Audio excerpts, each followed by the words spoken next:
Right. Good afternoon. The August 5th, 2021 regular board meeting of the City College of Chicago is now called to order. Please join me in standing for the Pledge of Allegiance. I pledge allegiance to the flag of the United States of America and to the republic for which it stands, one nation, under God, indivisible, with liberty and justice for all. Thank you. Will the Chief Advisor please call the roll? Vice Chair Swanson, Here. Secretary Davis, Here. Trustee Kent, Here. Trustee Lopez, Here. Trustee Tillman, Here. Chair Massey, Here. Trustee Basil Hogue. Here.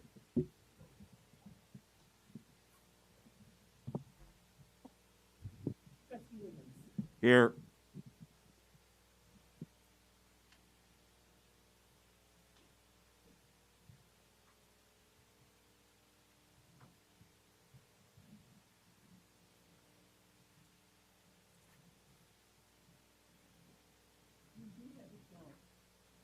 Thank you.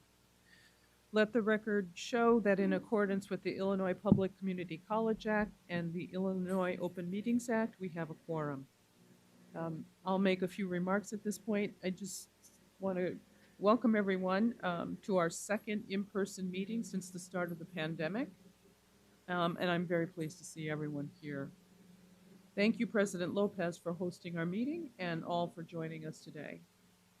And before we get fully underway, I will note for the record that Chair Massey, Vice Chair Swanson, and Trustee Tellman are participating by phone today. This is allowable under our board bylaws, Article 1.5.3, Sections A through C, provided there is a quorum in the room. As the Chief Advisor has just noted, we do have a quorum today. Chair Massey, would you like to proceed with your comments, please? I would just like to thank you for chairing the meeting in my absence, Secretary Davis. And I wish everyone to have a very good meeting. I'm so pleased to see you back in person. And I look forward to seeing you in person at our October meeting. Thank you. Thank you, Chair Massey. Trustee Fazal Hawk, please proceed with your report. Good afternoon, everyone. We recently completed our summer leadership training, which provided us a wider perspective of our roles and responsibilities to better serve our city college communities. With a clear vision and goals, our student government association leaders are planning activities, various programs, and spaces to communicate with the diverse student population that represents our city colleges. We are also organizing our district student government association activities, and the first DSGA meeting will be held on August 6th. There have been moments that illustrated patience, transparency, inclusion, and eagerness to work collaboratively and support each other throughout this leadership, to learn, grow, and make our campuses a safe space for all students. Nothing would have been possible without the continuous and tireless support of our student activities directors. We want to thank you for keeping the doors open to assist us so that we can develop and bring innovation to our leadership journey. We are grateful for your unwavering support. With that, here are the campus updates for this month. Wright College, this summer has been formative for Wright SGA. We began by establishing a mission, goals, and strategic plans to organize and guide our year of service ahead. Details on our student-led work includes activities, accessibility, advocacy, and a personal student story. Activities. SGA is piloting a new scheduling structure at Wright.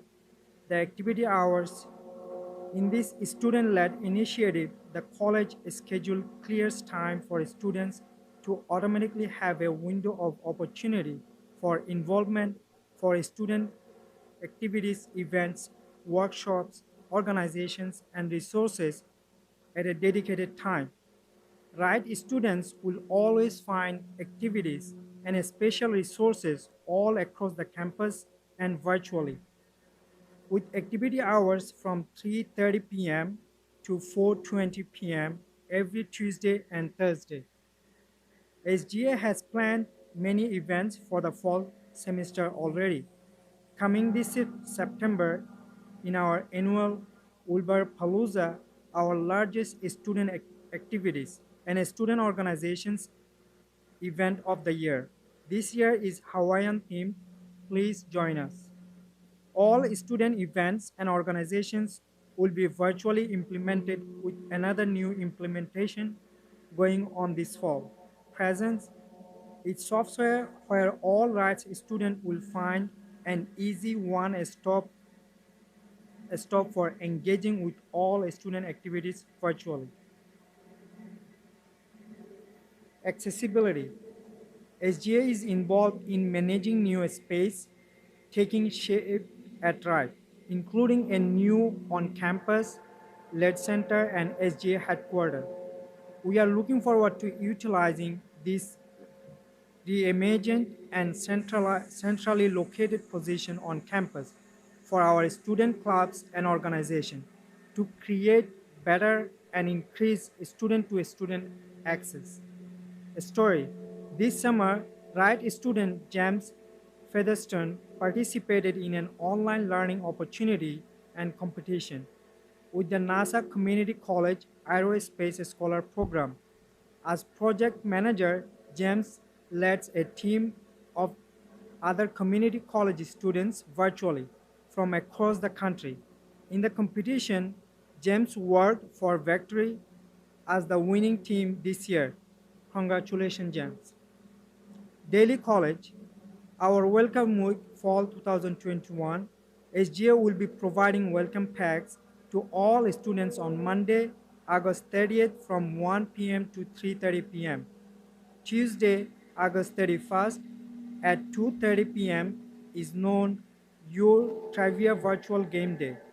Thursday, September 2nd from 2 p.m. to 5 p.m. Pop-up candy shop where SGA is providing a free candy bar. Week of September 6, SGA and student activities will host an open house event in their new location, L422. All are welcome to stop by. Exact date and time will be announced soon. Harold Washington College. SGA 2021 is continuing the work on the Student Lounge project from last year's SGA Executive Board and Architecture Club. The goal is to create a student-friendly space for the lower basement in Harold Washington College, where a student can have showcases, movie nights, play games,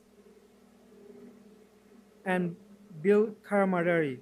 The cost of materials for sophisticated AV technology and new furniture and performance stage is approximately $93,000.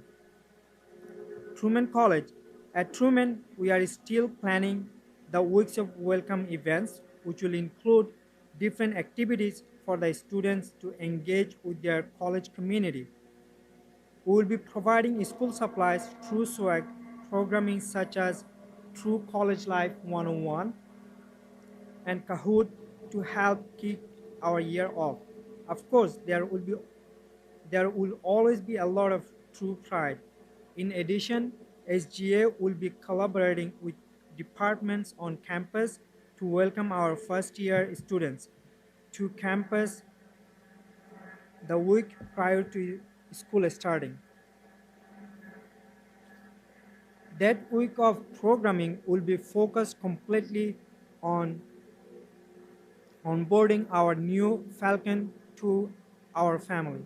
Due to the current circumstances, we are having hybrid events online and in person in the effort of making sure that we are more accessible for students to participate and stay safe.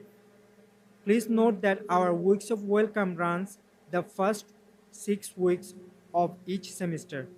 As always, diversity and inclusiveness are key to our Culture Month celebration.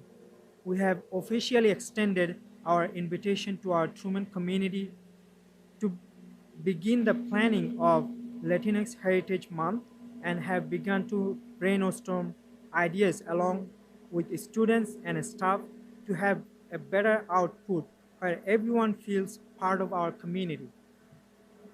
Let's not forget it's Truman's favorite time of year, parade season. Truman is back and wearing green at a parade near you. We look forward to this upcoming year and cannot wait to continue our green streak. Malcolm X. The Malcolm X SG executive recently met for the first time, signaling the beginning of our tenure as SG executives. The executives met with the student activities and decided that they are, there, there are, these are the events to be held during the fall semester. Although we have agreed on these events, it is imperative to note that these events are tentative and can be changed at any time to fit the needs of Malcolm X students. Monday, August 23rd, Friday, weeks of welcome, 3 weeks in total, week first, week before semester, Venture card processing online, week 2, first 2 days of semester, swag bag giveaway, outdoor day party, voter registration drive, Venture card processing in person. Week 3, resources and involvement fair, normally hosted as a team effort between student services, student activities, SGA, preliminary schedule in person for Thursday, September 8th, with an online version on Wednesday, September 7th. Venture card distribution. There is beauty in leadership when it comes with the care and compassion which allow us to achieve our common goal. This concludes my report. Thank you.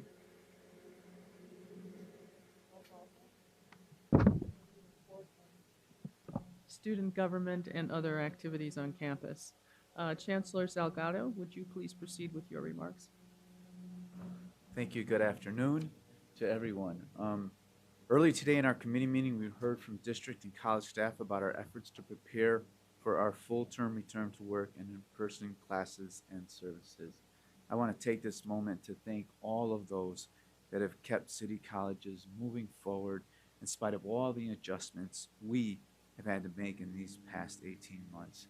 This is a we effort. It was a total team effort from provosts, presidents, faculty, academic affairs, HR, technology, legal, facilities, communication, every part of the organization, including and most importantly, our students who had to make many, many, many adjustments throughout the last 18 months. To everyone, you know, City Colleges is proud as a team, as a collective effort of what we've been able to accomplish, and the fact that we are now welcoming our students into you know, a more open environment on our campuses to be able to provide a mix of opportunities for our students, more opportunities today than what our students had prior to the pandemic.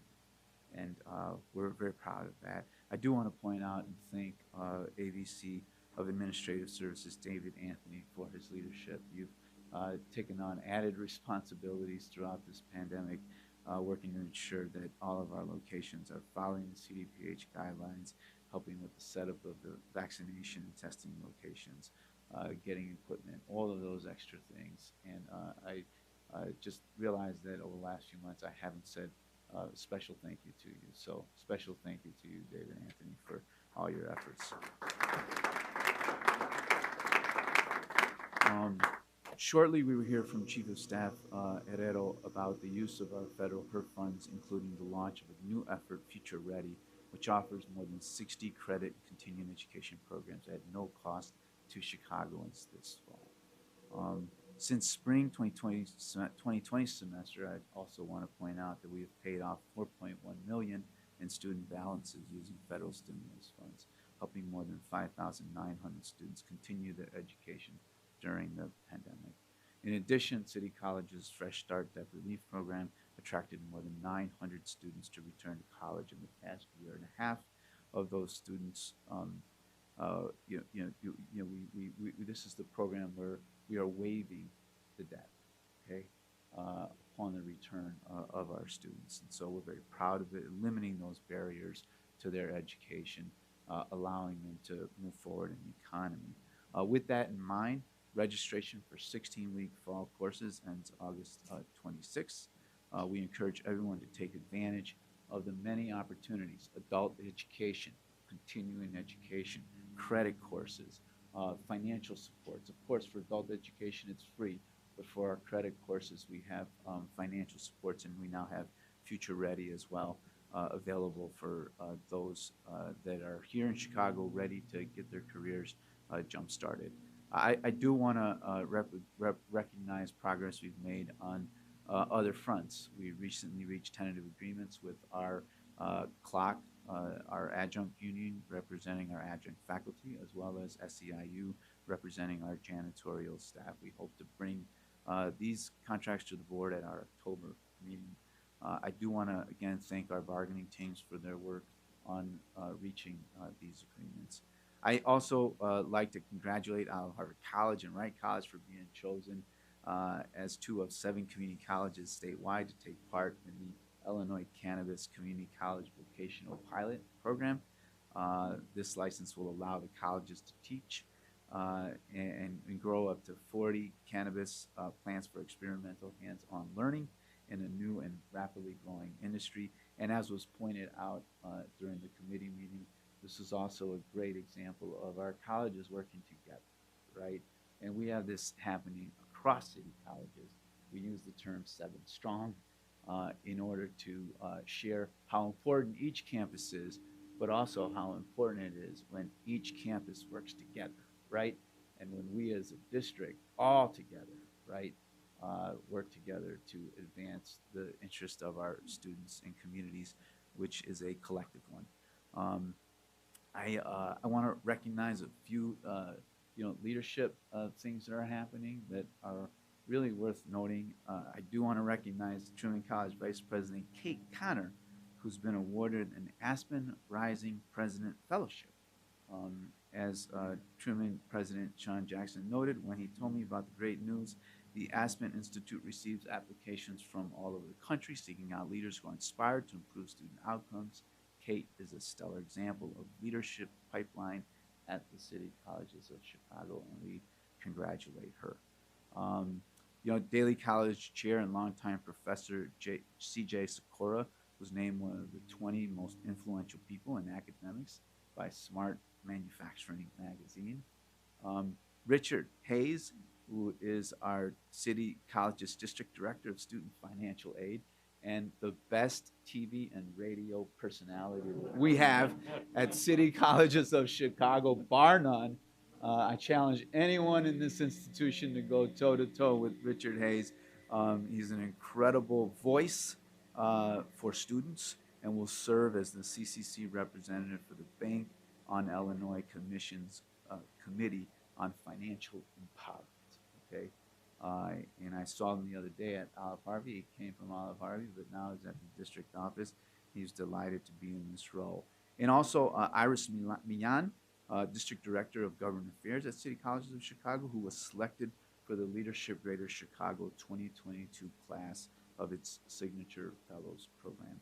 So just wanted to point out that, there are lots of opportunities for growth at City Colleges of Chicago. Finally, more than 250 City Colleges students, faculty, staff, and friends visited the Art Institute of Chicago last week to see the portraits of former President and First Lady Obama. And that was a wonderful event. I want to thank Vice Chancellor of Government and Legislative Affairs, Jen Mason, and our Community Relation Strategy folks Nate Ward, for organizing the events. I want to point out that, all summer long, we've been out. We've been out. The community and government relations teams, the recruiters from campuses, our presidents, the entire institution has been out, in communities, reaching out to communities. And this was a wonderful way to partner with the Art Institute to have our students visit for free. And we continue to look for opportunities like that. So that will conclude my remarks for today. Thank you, Chancellor. It's now time for public participation. We have two requests for public participation today. When your name is called, please proceed to the podium where you will have up to 3 minutes to make remarks on the subject that you indicated in your communication to the board office. The chief advisor will notify you when you've used 3 minutes of your time and to bring your remarks to a close. As you registered, you were each reminded of our procedures with regards to the nature of your comments, and I would ask that you respect and adhere to that direction and the time requirements. Chief Advisor, please proceed with the list of speakers.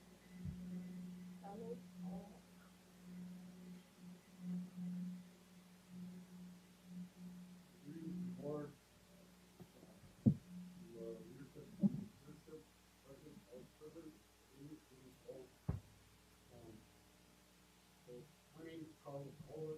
I am the Vice President of the represented by Representative better working conditions for our faculty are better learning conditions for our students. With this in mind, I want to present to you some of the issues that ASME 3506 and representatives of the adult education faculty have been dealing with in the last 2 weeks. One, the threat of action into campus to increase instructional security. Security were met despite the time. The threat is concerned about the safety that security is not out. Security also refers back to the dean. The professor meets with the dean, who's also not very nice, and he claims that he doesn't feel masked. Two, Professor Y is in the emergency room and communicates to the dean that due to their emergency, will need to submit paperwork later. Dean, without further communication, removes the instructor's assignments, adding unemployment to the student's policy. Three, Professor Z, suffering from stage 4 cancer, communicates concerns regarding being assigned to face-to-face class. Dean quickly decides that this will result in loss of employment. Four, I will now quote from an email from the provost of 2 days ago to all of our faculty. Quote, you are receiving this notification because your hours will be reduced. Reduction may result in 0 instructional hours. End of quote. This is the norm of what our faculty have come to consider working conditions at city colleges of society. The government, they're giving tens of millions of dollars to preserve employment and services. You have practically funding adult education.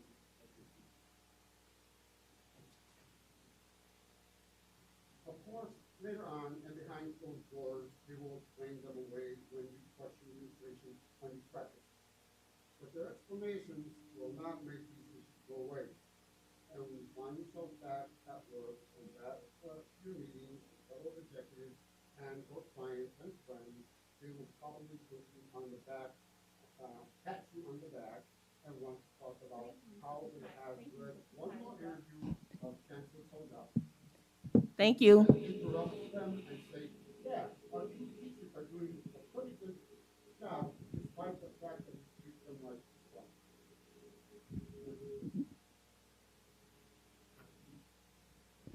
George Rambanis.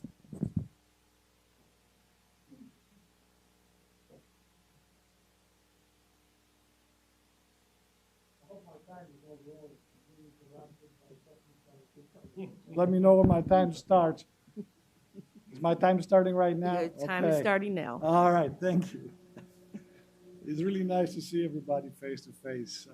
Board members, leadership of the colleges, Chancellor Salgado. About 16 years ago, I was lucky to participate in the periphery, I want to be honest, of the AFSCME team that was able to leverage about an additional $1 million of unrestricted funds for the City Colleges of Chicago. That money became pretty much a big part of the backbone of our leap forwards with digital services. It was a life-changing moment for me. This probably is the moment that resulted in me being in front of you as the president of AFSCME 3506 today. I mean, what more wonderful to be able to take state money and redirect it towards the communities that need it the most, our working families in Chicago. Unfortunately, these days are long gone. So now when I talk to state reps, when I talk to ICCB officers, et cetera, I really have to just hold back. I have tried to be very judicious and restrained in trying to discover the silver cloud in the relationship between our faculty and this administration. The proposals made to you by the executive director of AFSCME Illinois for a way to move productively forwards for the survival of our communities and our programs have been disregarded. Our faculty's recommendations to the leadership of this college have been unheeded. Let me know, and that's very important to me, that many in this administration, whether they're HR officers, whether they're deans or college presidents, have demonstrated a tremendous commitment to our teachers, to our coordinators, to our students. And that we appreciate very much. It is what keeps us going. Yet the overall posture of CCC leadership is that they would rather litigate than deliberate, dictate than negotiate, and mandate than facilitate collaboration and asset creation on behalf of our communities and our students. Is it for the sake of results? Because I want to know, personally as a teacher, and many of our faculty, if we had results, it says, you know, for us it was always a calling, as it is for most teachers. But what are the metrics? When you examine federal metrics, state metrics, internal to the institutional metrics, this administration comes really sort of, despite and irrelevant to the pandemic. This is what I want you to understand. We tell them, from our experience, we're not administrations, we're just teachers. We tell them in detail what is going to happen if they do X. They disregard it, and then we have humiliating results, like a testing rate of less than 20%, when the state mandates 64.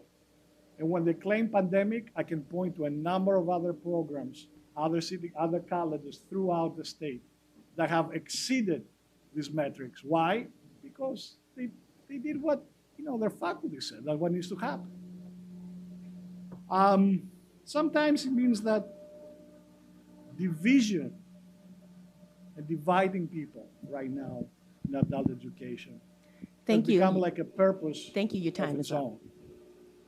own. I'm asking the board, as leaders in your field, your insights are invaluable, and your wide perspectives may bring back the vision that the chancellor promised when he started, which is a commitment to engaging students for academic, vocational, and societal gain. And this cannot happen with treating the faculty the way that is being treated right now. We want to work with you, but you have to meet us part of the way. Thank you very much.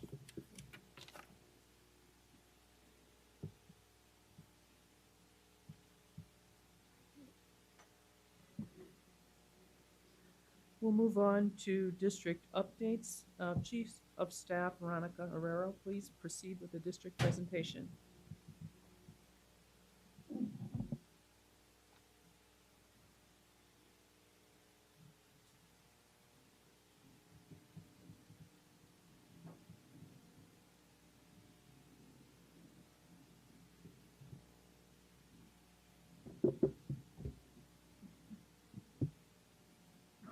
I think this is on. Yep.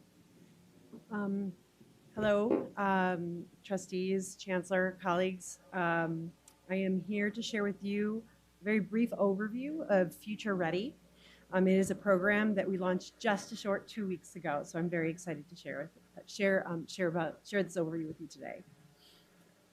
As you may recall from a May board presentation, I shared our high-level HERF3 investment plan, and it was one that was directly aligned with our college strategic plans and district strategic framework, our path forward. Within that high-level plan that I shared, you may recall our urgency to play a critical role in our city's economic recovery and to respond in an agile and responsive manner by leveraging our centers of excellence. A key part of our response was launching, as I said just 2 weeks ago, Future Ready. The chancellor and all 7 presidents created this district-wide HERF-funded program to offer nearly 70 high-demand programs across the district at no cost to Chicagoans. The programs included in Future Ready are all short-term programs that represent pathways to well-paying and high-demand jobs. They give qualifying Chicagoans the opportunity to advance in their careers and or get back into the workforce. About 20% of the programs we are offering represent continuing education programs, and about 80% represent short-term credit programs that allow students to not only earn a basic certificate or an advanced certificate, but also earn the credits towards an associate degree or credits that can be transferred to a 4-year.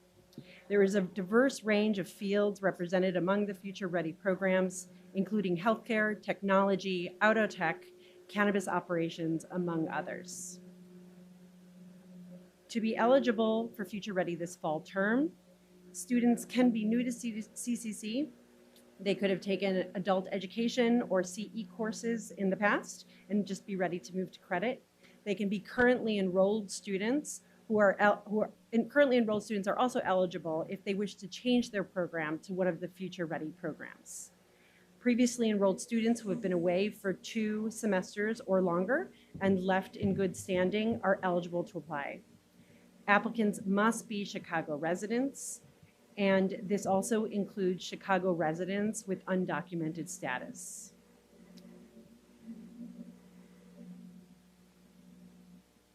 A few other important notes about Future Ready is that for credit programs, students must complete the CCC application and the FAFSA form. While it is not a requirement to receive financial aid, students must complete the FAFSA form if they are able to. No-cost courses only include those that are included in the Future Ready program plans. And students will be able to benefit from no-cost courses associated with their program of choice as long as they remain enrolled and complete within 150% of time.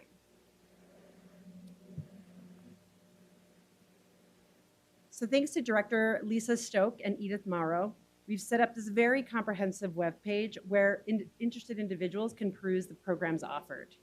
It includes key details about programs, including the duration, location, and all the fall term start dates, and how to apply to all of the programs.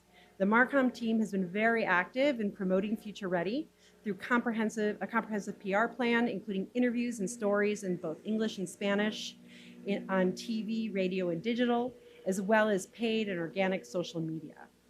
Our Community and Legislative Affairs team, led by Vice Chair Jen Mason, is also working on targeted efforts to ensure that we are equipping our electeds and our community, our faith-based partners, and our community partners with all the info they need to share with their constituents. Since launching Future Ready, We've already had 13,500 visitors on the site. This is just in 2 weeks. And we've seen a 20% jump in weekly applications. We'll continue to promote and hope to see our Chicagoans take advantage of this exciting opportunity. And as you've heard before, and you've heard me say this before, HERF, we just received the HERF dollars in the May-June timeframe. So this has been a very quick turnaround. And I do want to give special thanks to the team and the presidents who is because of their will that we were able to really turn this around. And a team that just put everything into this to make it happen, starting with Catherine Hayes, Tong Lam, Valerie Davis, and the provost team, Jeffrey Wonders, Robert Clark, Sarah Lichtenstein, and all the staff across the district who are welcoming our students, including our future ready students. Thank you. I can take questions. Any questions from the trustees? Great. Oh, Trustee I'm Williams? sorry, I do have a question. I know you put up a number of fields. I was wondering specifically about areas of manufacturing, CNC operations, those kinds of things. I've run into business owners who are desperate for CNC operators, for instance, and willing to pay pretty attractive salary. Yes, yes. And actually, I will, if Provost Potter can reference the programs that are available in manufacturing. I can. I know for a fact that CNC is among them, Yes. and advanced manufacturing as well at Daly. CNC at more than one site, and then advanced manufacturing at Daly. And we are reaching out to employers as well with targeted information about the programs that are offered. In fact, President Janowski just hosted the gear manufacturers, correct? President Janowski?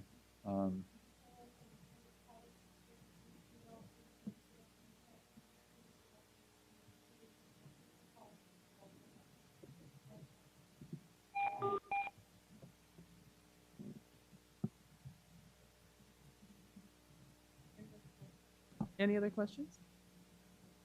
Okay. Thank you, Chief of Staff Herrero, for that very interesting presentation. We're Thank you. looking forward to hearing more about it as things progress. We'll now proceed with the August Faculty Council Report. Professor Spruer, please proceed.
While we're trying to keep vaccinations for weekly testing positive, it may not be enough.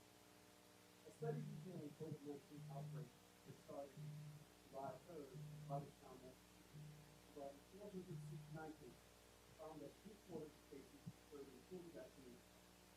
Dr. Phil Walensky, CDC director, said, quote, high viral load stress and increased risk of transmission and raised concern that, unlike other variants, vaccines can prevent shelter.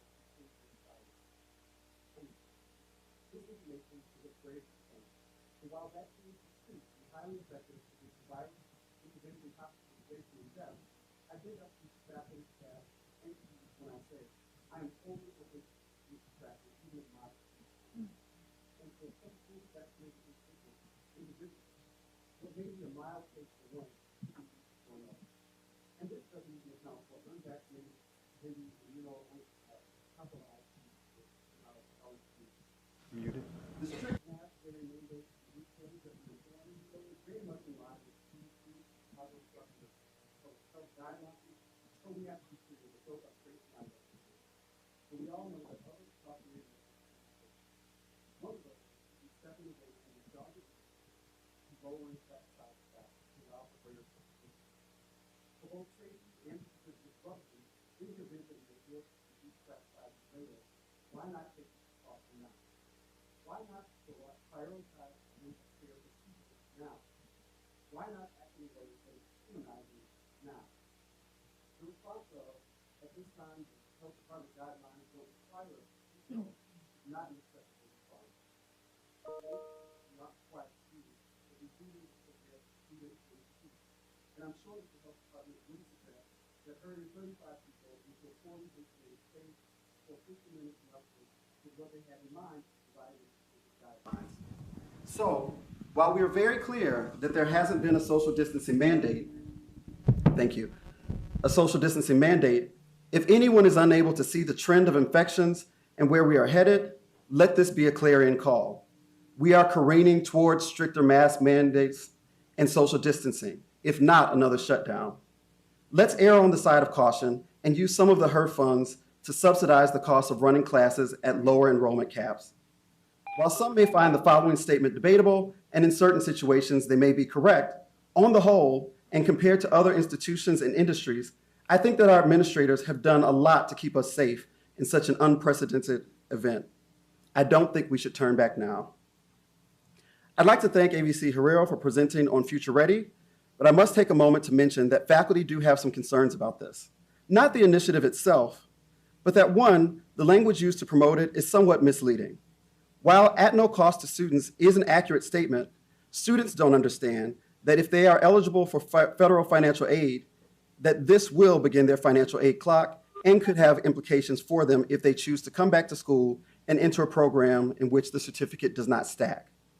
Also, we've seen an uptick in the desire to promote workforce development programs, and that is not a problem. And we, the faculty, support all of the programs and certificates that we offer, but we often do not see the same sort of encouragement for our academic tracks. So we do want to make sure that there's a certain balance in the way that we present all of our offerings to our community members. As we continue to work towards a more ideal version of shared governance, and that is not suggesting that we are in a bad place, but it's meant to say that we can always find ways to do it better, we have engaged in conversations with Provost Potter about communication of initiatives and the manner in which we implement them at the city colleges. What can be improved is not a sense of ill intent from our leadership. It's that we're always seeming to do things and working on things at the last minute, which forces rushed meetings and the exclusion of crucial constituencies until the last minute, leaving them feeling as if their input wasn't valued or that it was purposefully circumvented. This isn't a practice that is limited to faculty. I've had many conversations with staff at different levels, at different colleges, and at the district level, especially those that have ended their employment with the city colleges. The through line is that the ways that ideas and projects are shared and implemented puts people in reactive positions, often with little communal input and high expectations and responsibility for the ideas that are sometimes incomplete, deeply flawed, and occasionally ethically questionable. It is often the case that the goal of the idea or the project is a noble one, but had more parties been involved in the conversation in the ideation stage, institutionally, we could avoid some of the haphazard nature of work that happens at the city colleges, and we could avoid putting various parties in situations that create unnecessary adversarial relationships. Some have suggested that this high-stakes, last-minute approach is purposeful and prevents people from contributing substantively in service of a clandestine agenda. In FC4's conversations, particularly with Provost Potter, when we've gotten to the bottom of things, a good deal of it has been unintentional and benign, though no less destructive. Whether it is willful ignorance or innocent ignorance, neither is acceptable, particularly for an organization of our size and with such a long history. Essentially, we are too big and have been around for too long to operate like a startup. Many people have worked in this quiet chaos because they believe in the power of the city colleges and they have invested a lot into ensuring its well-being. But this shouldn't come at the cost of the individual's well-being. There's a human cost to this type of work environment. Amongst faculty, it looks like burnout and the feeling that our professional expert opinion and our work and presence is not valued. Amongst staff, the feelings are the same, but without the same protections that bargain for employees have when considering their health, both physical and mental, this environment results in instability among our college leadership. Looking at the consistent movement in our leadership is akin to watching a game of musical chairs, and instability in leadership eventually leads to instability of the institution. This is a culture shift that we have to address, but it is not my charge to keep. Board members and leadership, the onus of this lies with you. Some of it is carryover from the toxicity of our last district leadership, and some of it is of your own creation. Either way, we have to think about the ways that we treat each other, not just as employers and employees, not just as co-laborers, but as people. People with hopes, talents, and aspirations, and intrinsic human value. We have to move from the transactional nature of many of our interactions towards something that is human-centered and trauma-informed. I'm optimistic that if we really value people and prioritize people, that we can get the results that we desired without the casualties. I've always gotten a people-first feeling from Chancellor Salgado and believe that to be a cornerstone of his philosophy of leadership. So I'm a bit saddened that this hasn't been fully realized in our environments. As for faculty, moving into the new semester, FC4 plans to revisit our vision of shared governance, and it will be a topic of discussion at our fall retreat. As we have had a lot of new college and district leadership and other hires in integral roles, this isn't meant to serve as a chastisement, but it's a call to recenter ourselves in the shared values that we both commit to prevent future strife. Finally, as stated earlier, I'd like to end with last month's report, which was brief yet important. I've updated with some information I've received since last month. Off the heels of June, which was LGBTQ Pride Month, July is little known as Disability Awareness Month. This is quite possibly not known because it's not nationally recognized yet. However, it is celebrated across our nation with parades and other events commemorating the signing of Americans with Disabilities Act by President George H.W. Bush in 1990. This year marked the 31st anniversary of this momentous Civil Rights Act that prohibits discrimination against Americans with disabilities and increases access and opportunities in key areas like transportation, employment, public accommodations, communications, and services. I imagine that we don't celebrate this month more largely because we have so many other months that celebrate so many groups. Black History Month, Women's History Month, Hispanic Heritage Month. And this year, an unprecedented amount of attention was paid to Asian American and Pacific Islander History Month, particularly in light of the violence that we have seen enacted upon its members. And there are many other months. We recognize that people who are disabled are Black, and are women, and are Hispanic and Latinx, and Asian and Pacific Islanders, and Indigenous, and LGBTQ.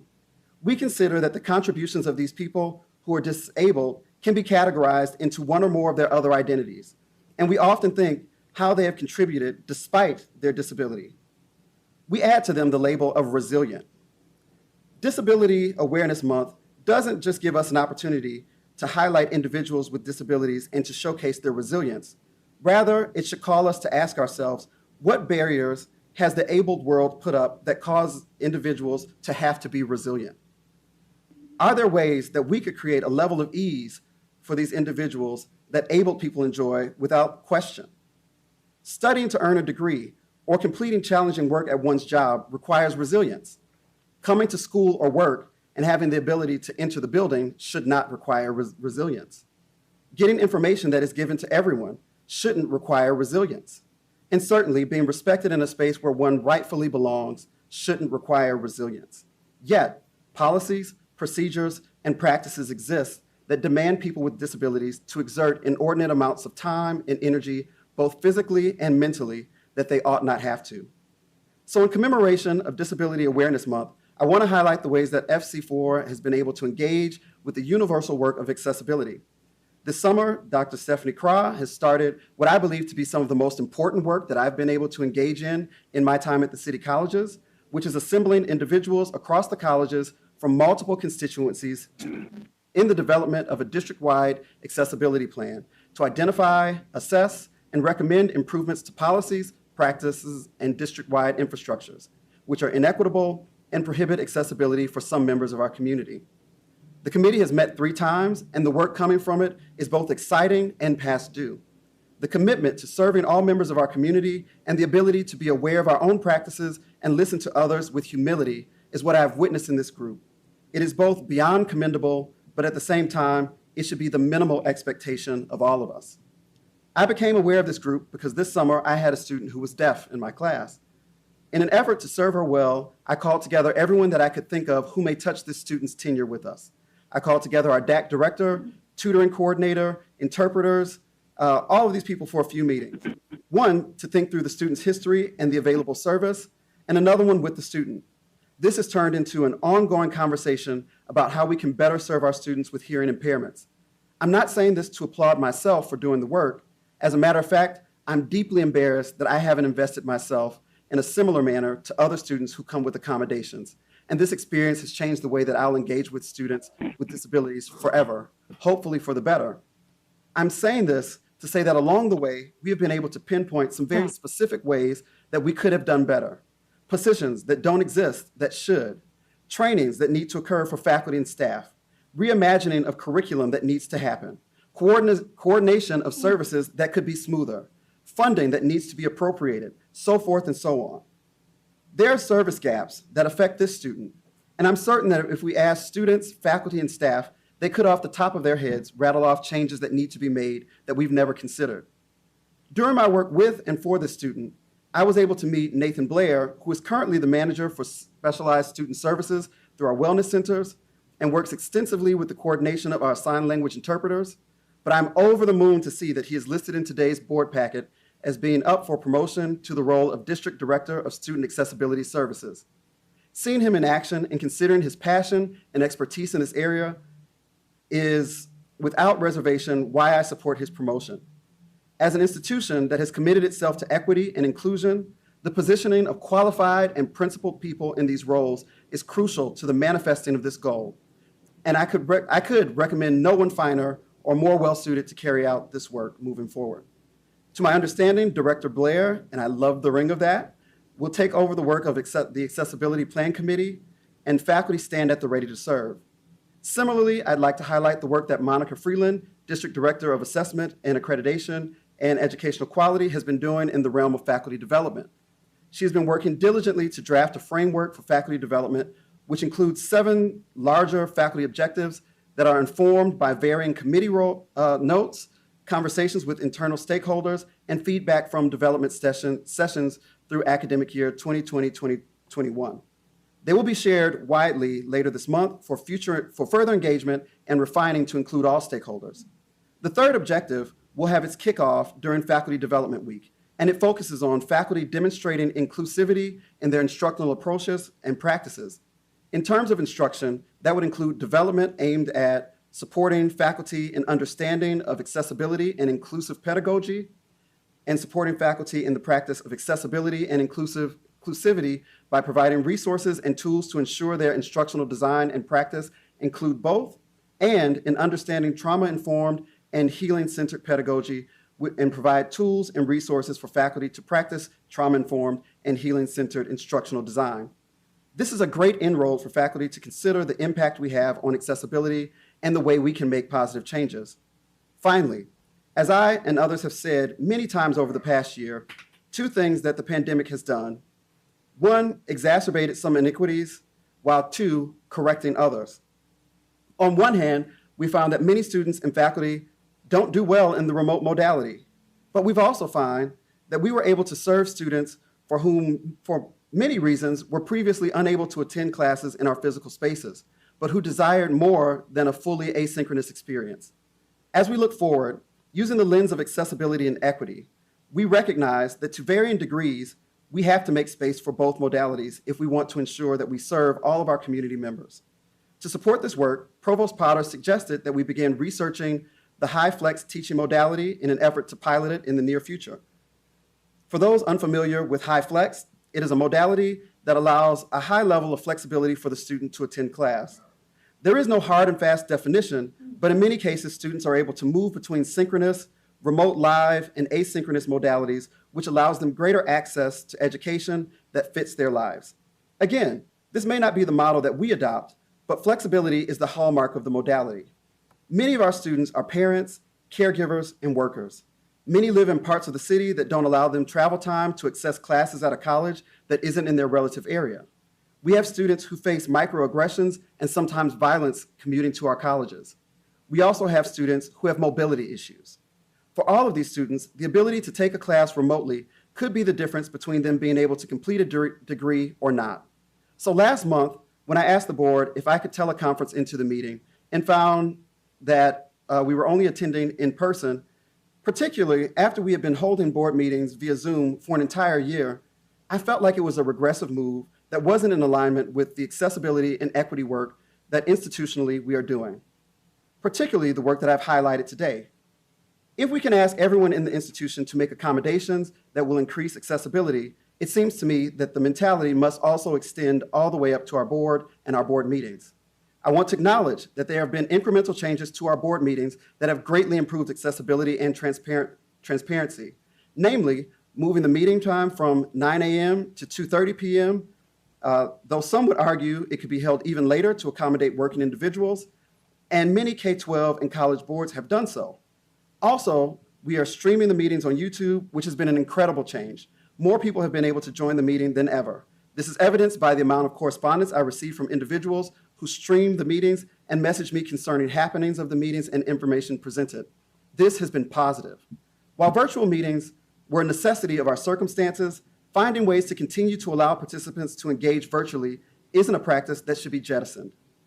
In participating in public comment, my colleagues, students, staff, and our community members, employees, and citizens are fulfilling a fiduciary duty by voicing concerns and praise at board meetings.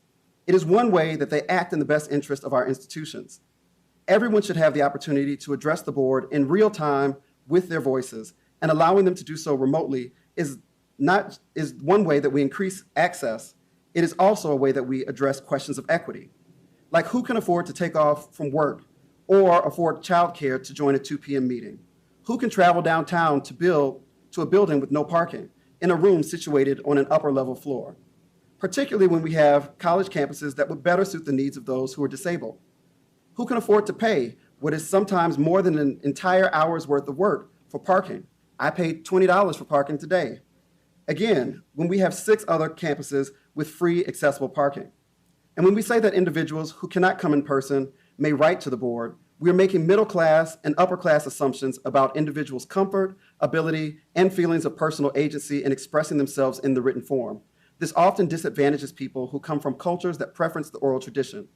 I am pleased to report, though, that when I asked Bonnie Phillips, advisor to the board, about the board's plans to allow participants to join virtually, her reply was that the board was appreciative of this feedback and that they would interface with IT to determine the possibility of this.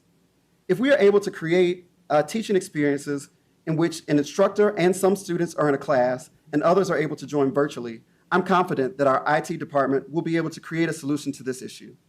Also, Advisor Phillips, in her response, she noted that the board plans to reinstitute the practice of hosting board meetings at the various colleges to increase access to the board meetings by having them in different areas of the city. That was welcome and wonderful news, and we look forward to it. Advisor Phillips said that she would provide us with updates to the tech issue, so we'd like to thank her, the board, and our IT staff and our logistics staff at the colleges for their commitment to accessibility and equity. FC4 fully supports these types of actions and will continue to engage with the board and admin to come closer to the goals of real equity, diversity in all areas, and in creating inclusive spaces. If there are no other questions or comments from the board, this concludes my report. Are there any questions for Professor Spruill?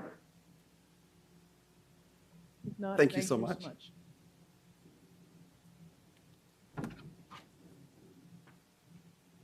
Moving on to committee report, right before this meeting, the Committee on Academic Affairs and Student Services met to discuss board reports and hear about various initiatives.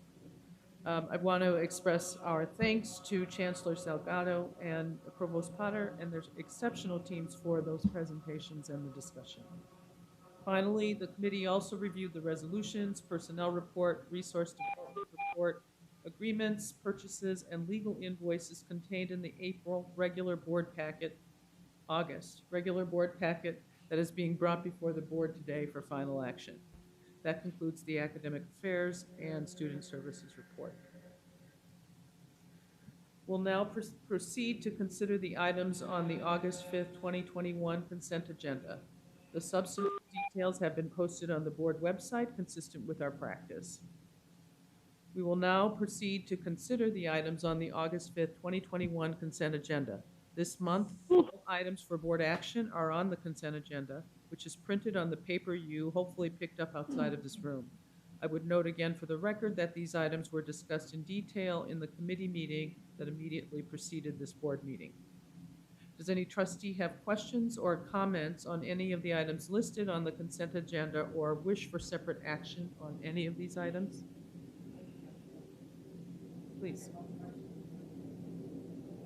My question is, in the cases where a waiver, this is pertaining to the contracts, in the cases where a waiver was necessary, clearly was necessary, my question is, what were other options explored with the vendor in order to continue our culture of inclusivity? So looking to see what level of participation the MBE, WBEs were potential given that. I just want to say, and then I'm going to turn it over to the team to share a little more detail. But the team knows very well that any time a waiver comes my way, I'm very tough about this. I don't accept it, outright. I've got lots of questions, lots of digging, but there are certain circumstances that result in a waiver recommendation. So I don't know who's going to take that. Yep.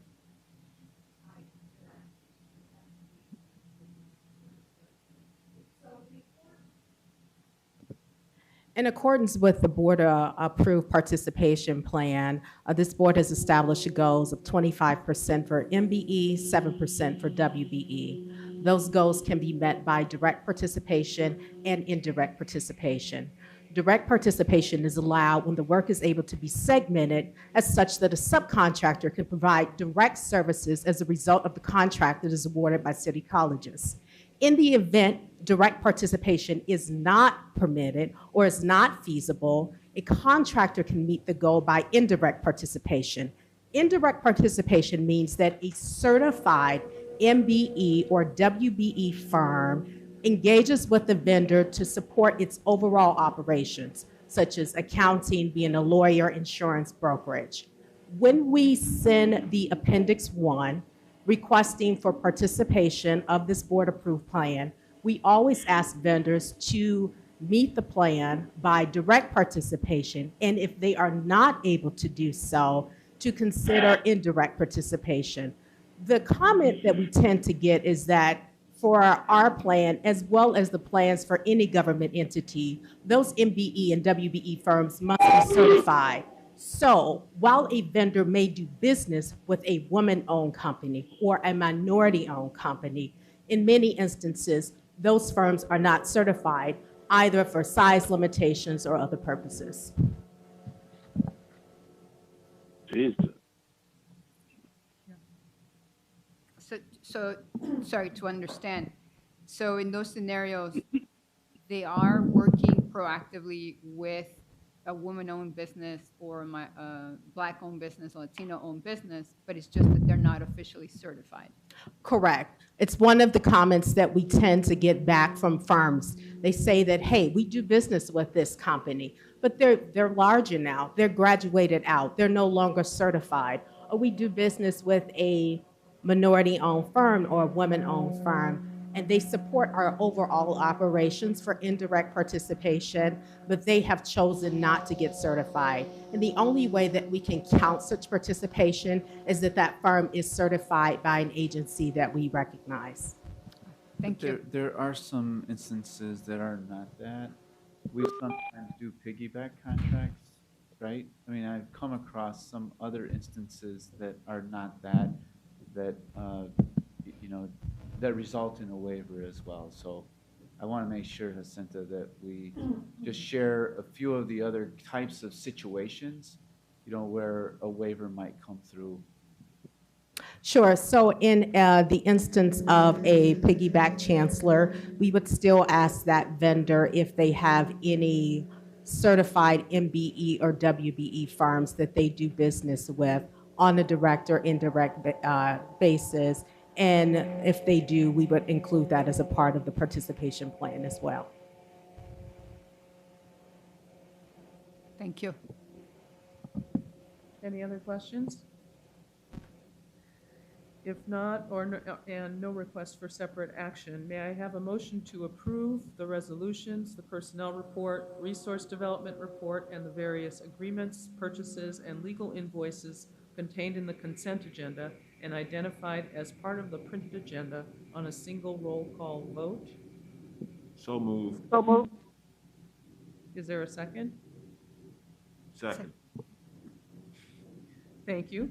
Will the chief advisor please call the roll? Trustee Williams, Approved.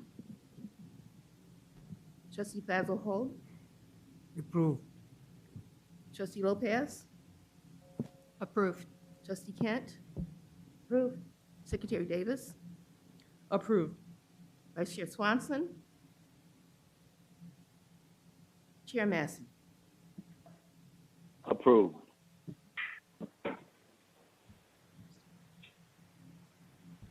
Trustee Tellman approves as well.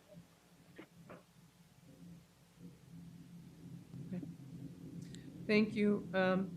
Let the record show that the resolutions, personnel report, the resource development report, the agreements, purchases, and legal invoices included on the printed August 5th, 2021 consent agenda have all been approved.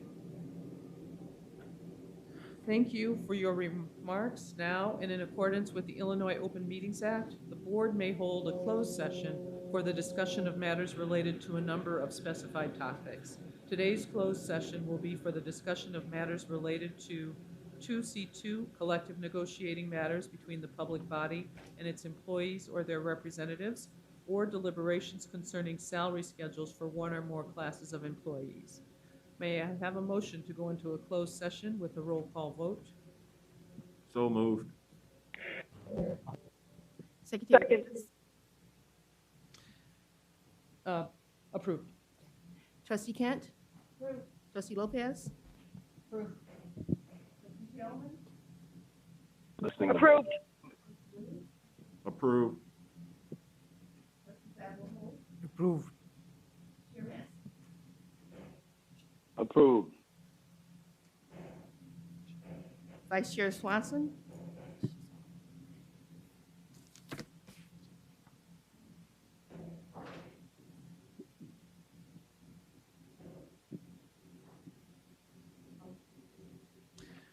Let the record show that the closed session motion has been approved. We will be back.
We're sorry, your conference is ending now. Please hang up.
The August 5th, 2021 regular board meeting is now reconvened. There was no action taken during the closed session. If there's no further business to come before the board, may I have a motion to adjourn? So moved. Second. Ms. Phillips, will you call the roll, please? Approved. Trustee Kent? Approved. Trustee Lopez? Approved. Approved. Approved. Okay, motion carried. We are adjourned. Thank you.